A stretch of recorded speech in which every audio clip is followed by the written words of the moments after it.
बोलो सियावर रामचंद्र की जय। हेलो नमस्कार आदाब सलाम सत श्री अकाल। केम छो कसे काय केरो हाल है के ना छी यहाँ सब कैसन वानी हाउ आर यू कैसे हैं आप लोग। केमो नाचो मनक्कम खम्हागनी हुकुम केमते अच्छंते की खबर नमस्तोभ्यं। देवी और सज्जनों, आज के इस वीडियो में मैं राजा मिश्रा चर्चा करने जा रहा हूँ दैनिक राशि फल के बारे में कि 12 और 13 तारीख का समय आपके लिए कैसा रहेगा, किस मामले में बढ़िया तो किस मामले में खराब रहेगा। आज के इस वीडियो में हमारा विषय यही होगा। देवी और सज्जनों, ये जो हमारा राशि फल है ये चंद्रमा के गोचर के आधार पर में है। सबसे पहले आप 3 प्रकार से इस वीडियो को देख सकते हैं। सबसे पहला वो लोग जिनकी राशि के आधार पे आप देख सकते हैं। दूसरा लग्न के आधार पे देख सकते हैं। तीसरा नाम राशि के आधार पे देख सकते हैं और चौथा जन्म राशि के आधार पे देख सकते हैं। तो जन्म राशि के आधार पर में आप कैसे देखेंगे तो मैं आपको जानकारी दे देता हूं कि जैसे ये कुंडली बनी हुई आपके सामने में दिखाई दे रही है देवी और सज्जनों, इसमें मान लो आप कि आपकी राशि है मेष और मेष के लिए आप अपनी कुंडली निकालेंगे, जन्म कुंडली निकालेंगे और जन्म कुंडली में देखेंगे कि कहाँ पर में नंबर 1 लिखा हुआ है। एग्जाम्पल के लिए मान लो कि 1 यहाँ लिखा हुआ है। फिर आप देखेंगे अपनी जन्म कुंडली में कि जहाँ 1 लिखा हुआ है क्या वहाँ चंद्र लिखा हुआ है। अगर जहाँ 1 लिखा हुआ है वहाँ पर में चंद्र भी लिखा हुआ है तो आपकी राशि मेष ही हुई। लेकिन अगर जहाँ पर में 5 लिखा हुआ था और वहाँ पर में चंद्र लिखा हुआ है तो आपकी राशि मेष नहीं हुई, फिर आपकी राशि हो गई सिंह, क्योंकि 5 नंबर में चंद्र लिखा हुआ है। तो जन्म राशि को पहचानने का एक सबसे अच्छा और बढ़िया तरीका ये है कि अपनी जन्म कुंडली को निकालें और देखें कि आपकी जन्म कुंडली में चंद्रमा कहाँ लिखा हुआ है। चंद्रमा जहाँ पर भी लिखे हुए होंगे वहाँ पर में फिर देखें कि अंक कितना है और जो अंक होगा वही आपकी राशि होगी। दूसरा, आप अपने लग्न के हिसाब से भी इस वीडियो को देख सकते हैं, वो भी आप पर में लागू होगा। जैसे कि देख लो कि आपकी जो जन्म कुंडली है वो ये इस प्रकार का इमेज बना हुआ होगा और उसमें आपको देखना पड़ेगा कि इस पहले घर में क्या लिखा हुआ है। 1 लिखा हुआ है, 2 लिखा हुआ है, 3 है, 4 है, 5 है, 6 है, 7 है, 8 है, 9 है, 10 है, 11 है, 12 है, क्या लिखा हुआ है 1 से लेकर के 12 तक में। इस बीच में पहले घर में यहाँ पर में क्या लिखा हुआ है ये आपको खोजना पड़ेगा। मान लो कि 12 लिखा हुआ है, इसका अर्थ ये हुआ कि आपकी जो ये कुंडली है वो मीन लग्न की है। तब मीन लग्न वाले जितने भी जातक हैं वो सब जो है अपनी राशि के लिए मीन लग्न का जो मैं फल बताऊंगा, मीन राशि का जो मैं फल बताऊंगा वो भी सुन सकते हैं। अगर 12 नहीं, किसी के यहाँ पर में पहले भाव में 6 लिखा हुआ है तो उसकी राशि कन्या हुई, तो वो अपने लग्न को कन्या मान करके कन्या से देख सकता है।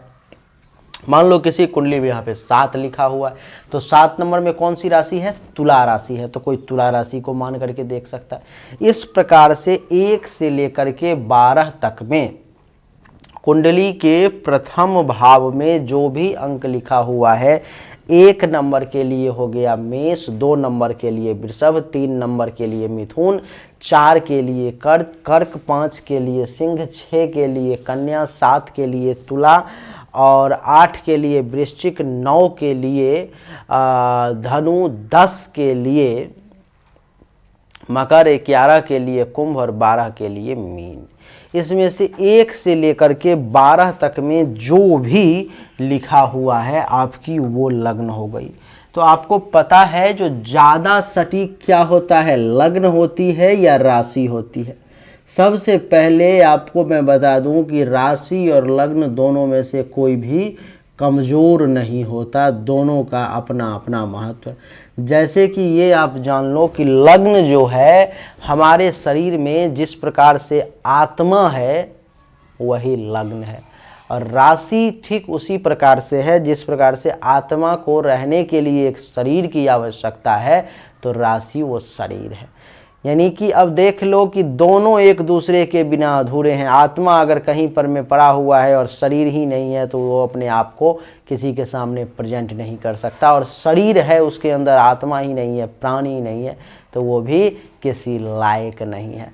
तो इसमें सबसे बढ़िया और बेहतरीन ये हुआ कि आप जब भी राशि फल देखें तो अपने लग्न का भी फल सुने और राशि का भी फल सुने, और फिर दोनों के आधार पर में निर्णय लेंगे तो आपके लिए ज़्यादा बढ़िया रहेगा, तब वो 90 से 95% सच साबित होगा। तीसरा तरीका ये है कि आप अपने नाम अक्षर के आधार पर में राशि को पहचान सकते हैं, जो मैं एक एक करके सभी राशि वालों का बताऊंगा। तो आइए सबसे पहले आज का पंचांग जान लें कि पंचांग जो है सो 12 और 13 तारीख की क्या कहती है। 12 तारीख को चतुर्थी नक्षत्र है, शनिवार का दिन है, चंद्रमा मिथुन राशि में रहेंगे। हमने पहले ही आपको लिख दिया है कि चंद्रमा मिथुन राशि में रहेंगे। और आपकी जानकारी के लिए बता दूं कि शुभ समय जो है सो 12 तारीख को 11:08 AM से 11:52 AM तक का है। ये शुभ समय है, इस समय में कोई आप बढ़िया अच्छा काम कर सकते हैं। और 12 तारीख का आपके लिए जो सबसे ज़्यादा जानने योग्य बात है वो ये है कि 12 तारीख को आप पूर्व दिशा की यात्रा ना करें, पूर्व दिशा में ना जाएं, पूर्व की यात्रा ना करें। दिशाशूल है, ये आपके लिए घातक साबित हो सकता है, घातक।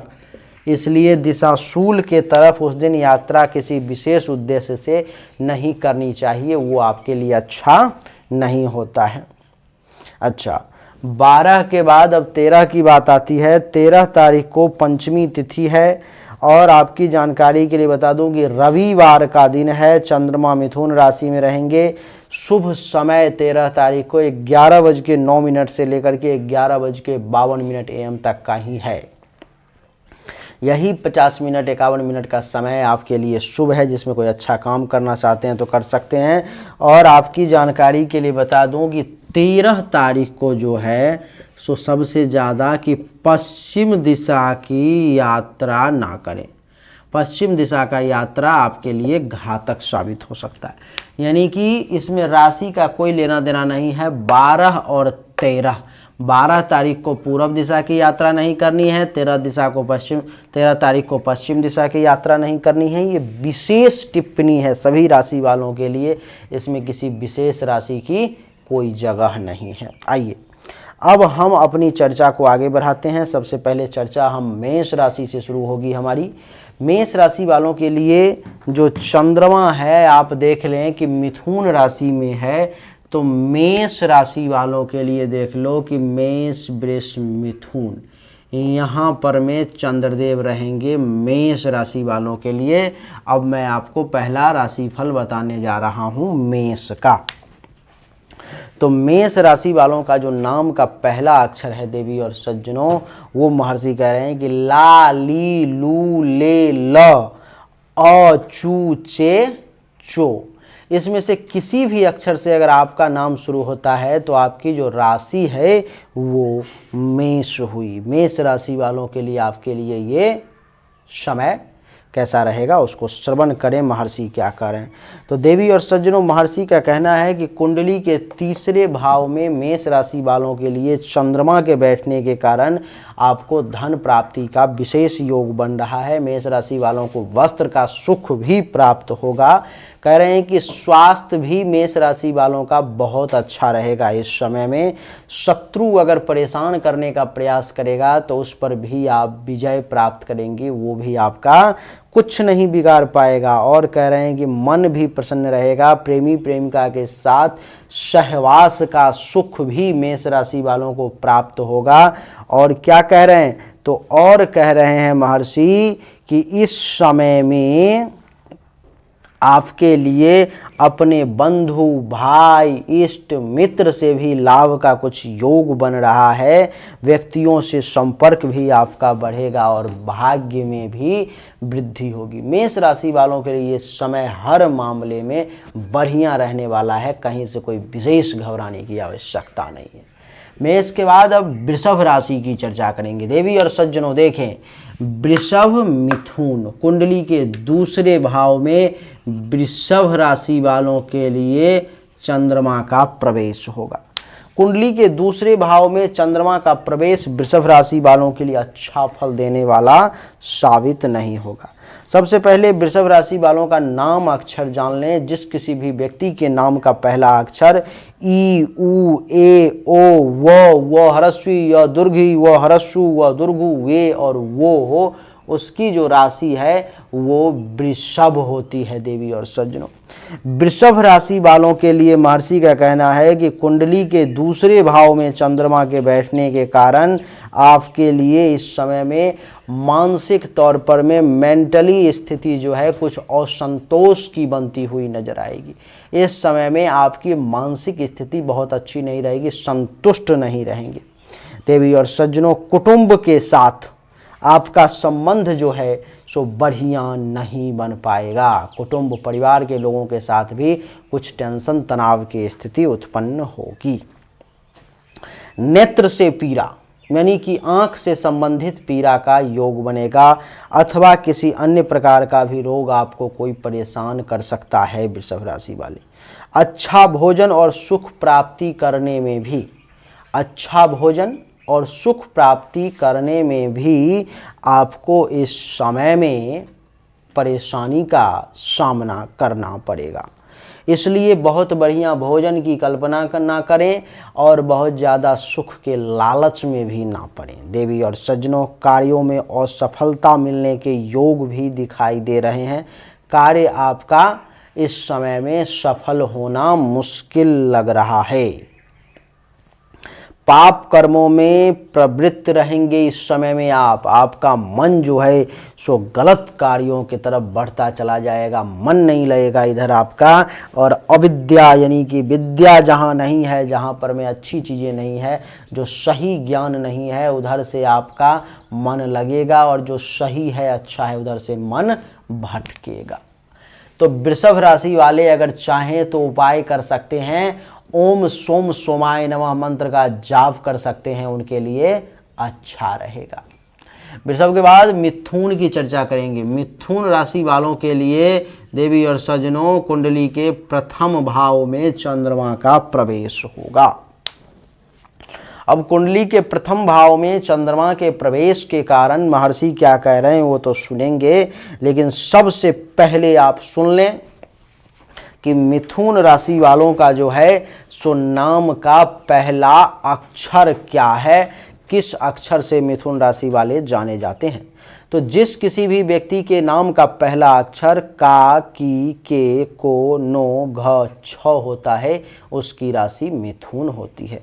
मिथुन राशि वालों के लिए कुंडली के प्रथम भाव में चंद्रमा के बैठने के कारण महर्षि का कहना है कि इस समय में आपके सुख में वृद्धि होगी, आपको आनंद की प्राप्ति होगी। रोग अगर किसी प्रकार का है तो उससे भी इस समय में आपको 12 और 13 तारीख को मिथुन राशि वाले राहत मिलेगी। इस समय में आप राहत महसूस करेंगे।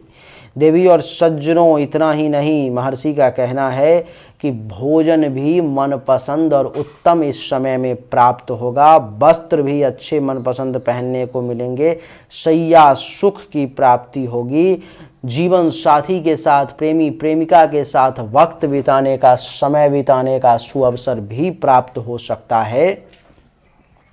और महर्षि कह रहे हैं कि इस समय में उपहार और धन के प्राप्ति का भी योग आपके लिए मिथुन राशि वाले बन रहा है, यानी कि आपके लिए ये समय हर मामले में बढ़िया रहने वाला है। मिथुन के बाद कर्क राशि वालों के लिए चंद्रमा कुंडली के 12वें भाव में प्रवेश करेंगे।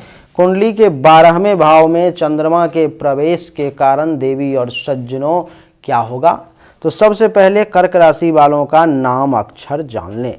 जिस किसी भी व्यक्ति के नाम का पहला अक्षर ह, ही, हु, हे, हो, डा, डी, डू, डे, ड होता है, उसकी राशि जो है सो कर्क होती है। और कर्क राशि वालों के लिए महर्षि कह रहे हैं कि कुंडली के 12वें भाव में चंद्रमा का प्रवेश हो गया, आपके लिए शारीरिक कष्ट का संकेत दे दिया इसने। हेल्थ वाइज इशू, शरीर पर में किसी प्रकार की परेशानी, शारीरिक कष्ट की स्थिति को ये उत्पन्न करेगा। देवी और सज्जनों, इस समय में 12 और 13 तारीख को महर्षि कह रहे हैं कि विशेष करके आंख से संबंधित जिस किसी भी जातक को परेशानी है, उसको इस समय में ज़्यादा परेशानी हो सकती है। धन और मान हानि की स्थिति भी उत्पन्न हो सकती है।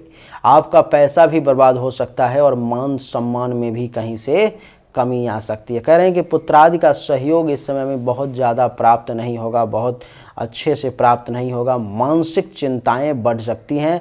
और आपकी जानकारी के लिए बता दूं कि आपका खर्चा जो है सो अधिक होता हुआ नजर आएगा, इसलिए पैसों के खर्च पर में भी कंट्रोल करने की आपको परम आवश्यकता है। कर्क राशि वाले, कर्क के बाद अब चर्चा करेंगे सिंह राशि की। सिंह राशि वालों के लिए कुंडली के 11 भाव में चंद्रमा का प्रवेश होगा। कुंडली के 11 भाव में चंद्रमा के प्रवेश के कारण देवी और सज्जनों, यहाँ पर में चंद्रदेव बैठ रहे हैं, जिसके कारण से क्या फल मिलेगा, तो महर्षि कह रहे हैं कि जिस किसी भी व्यक्ति के नाम का पहला अक्षर म, मी, मू, मे, मो, टा, टी, टू, टे हो, उसकी राशि सिंह होती है। और जिस किसी भी व्यक्ति की राशि सिंह है, उसके लिए कुंडली के 11 भाव में चंद्रमा का प्रवेश उनके लिए वरदान बन करके सामने आएगा। जैसे में क्या वरदान बनेगा 12 और 13 तारीख को, तो महर्षि का कहना है कि इस समय में आय में कुछ वृद्धि के योग बन रहे हैं। कुछ पैसा आपके सामने में आ सकता है, कुछ आमदनी में बढ़ोतरी के संकेत दिखाई दे रहे हैं। व्यापार में भी कुछ पर्याप्त लाभ होता हुआ नजर आएगा। पुत्रादि का सुख भी बढ़िया प्राप्त होगा।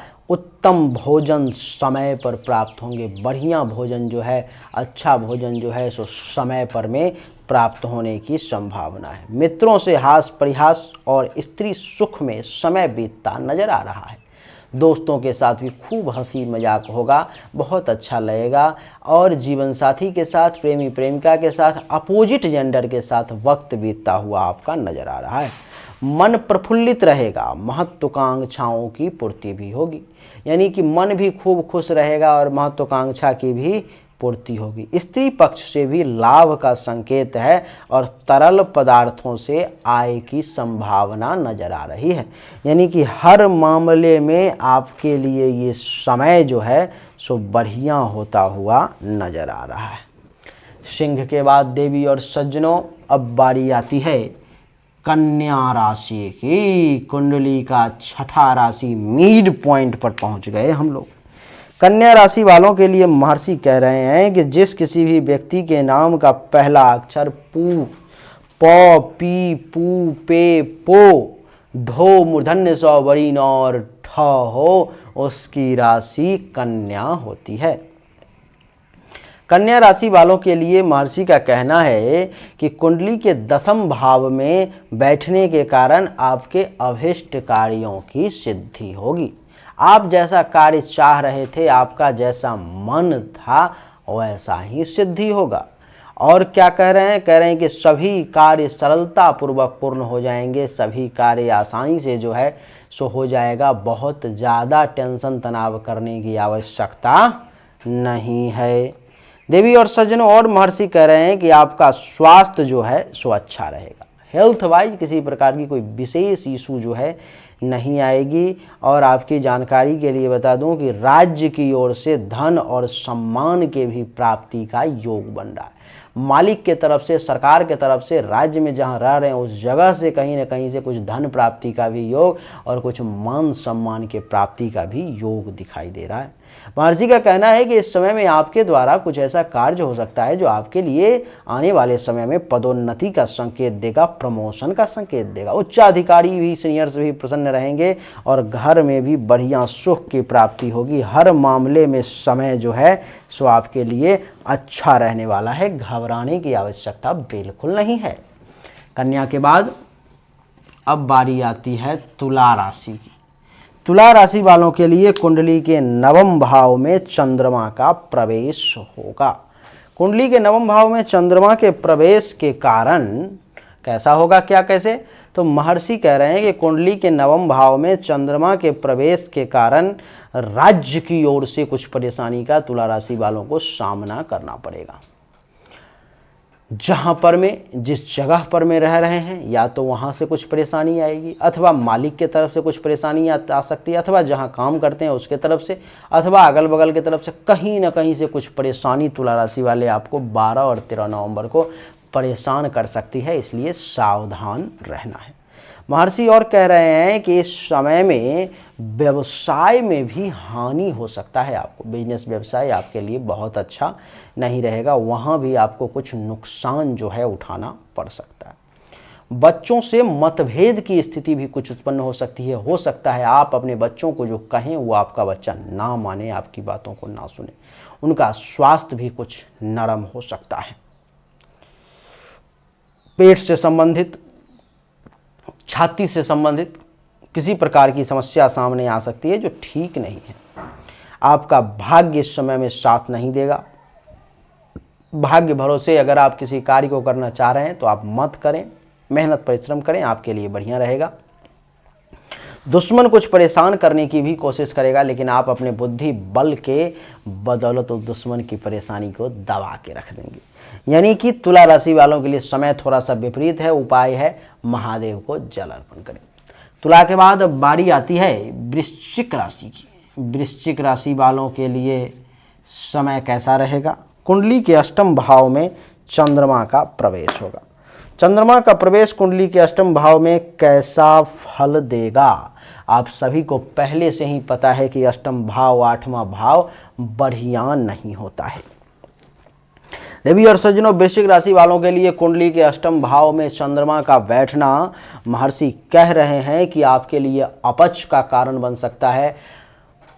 भोजन पचने में कुछ समस्या, श्वास से संबंधित कुछ परेशानी, सर्दी, खांसी, जुकाम की स्थिति भी 12 और 13 तारीख को कुछ इस प्रकार की स्थिति उत्पन्न हो सकती है, ऐसी संभावना है।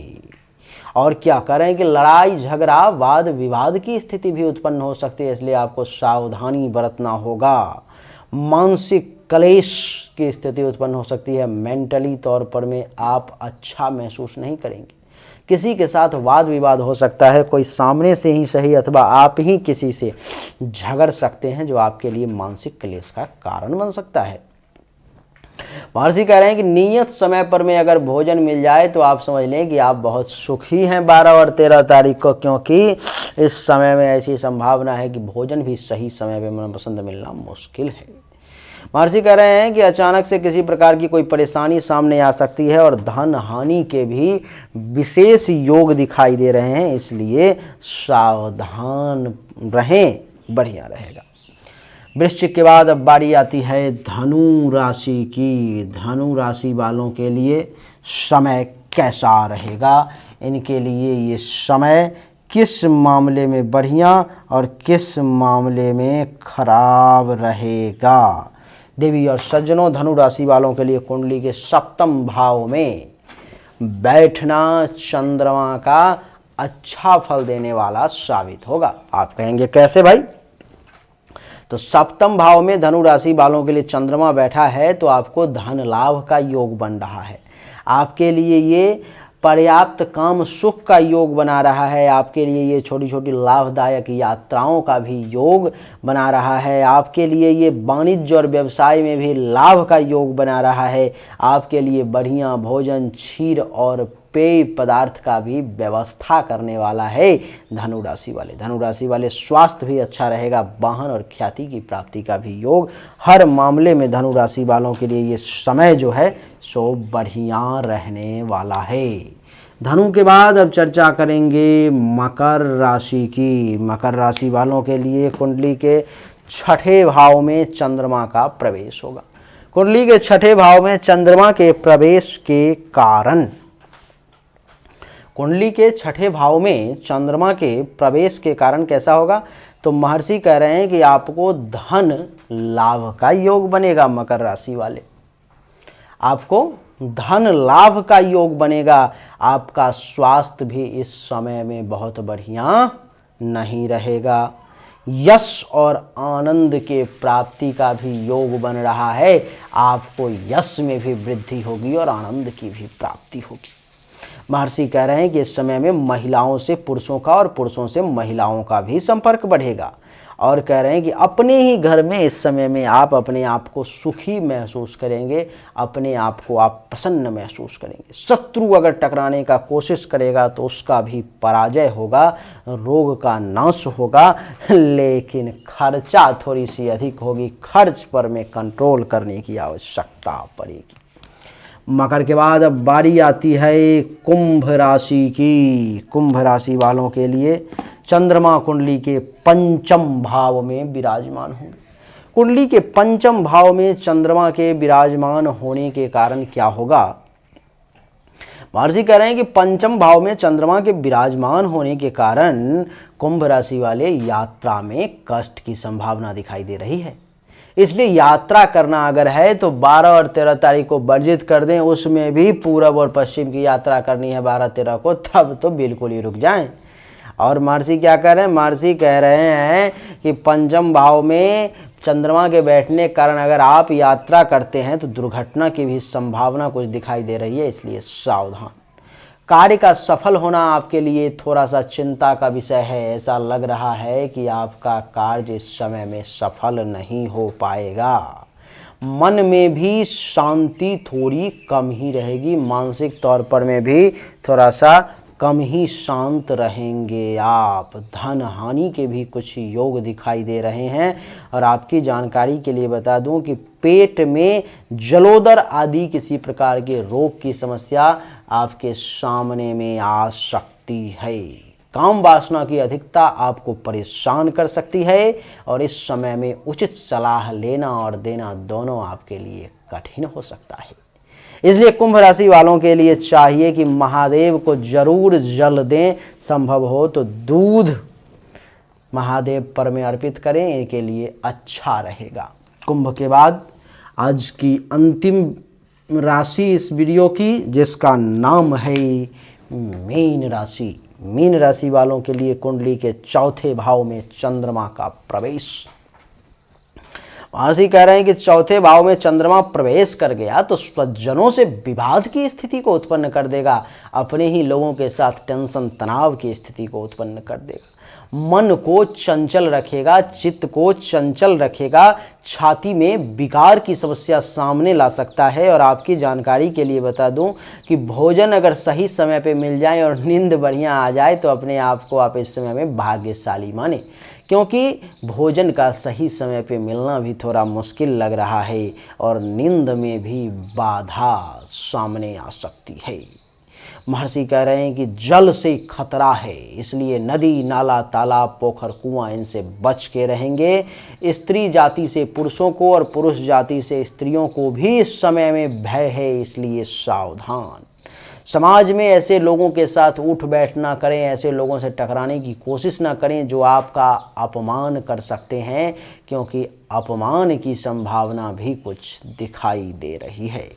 देवी और सज्जनों, इस समय में बहुत संभल करके चलने की आवश्यकता है। हो सकता है आपके माता का स्वास्थ्य भी थोड़ा सा अच्छा ना रहे, पिता का स्थिति भी थोड़ी विपरीत हो जाए, पिता से कुछ अन्न बन की समस्या भी सामने आ सकती है। इसलिए बहुत सावधानी के साथ, बहुत सोच समझ करके मीन राशि वालों को भी चलना होगा। उपाय मीन राशि वालों के लिए ओम सोम सोमाय नमः मंत्र का स्नान के बाद 10-10 बार जाप कर लें। 12 और 13 तारीख को राहत में रहेंगे। देवी और सज्जनों, उम्मीद करता हूं कि ये हमारा छोटा सा वीडियो आपको अच्छा लगा होगा। अगर अच्छा लगा तो इस वीडियो को लाइक करें, शेयर करें, चैनल को सब्सक्राइब करके इसके बेल आइकन के बटन को दबा दें। आप सभी का एक बार फिर से बहुत बहुत धन्यवाद। Thank you so much. जय हिंद, वंदे मातरम। बोलिए राधे राधे। मेरे सभी दर्शकों को मेरा आशीर्वाद। कल्याण मस्तु।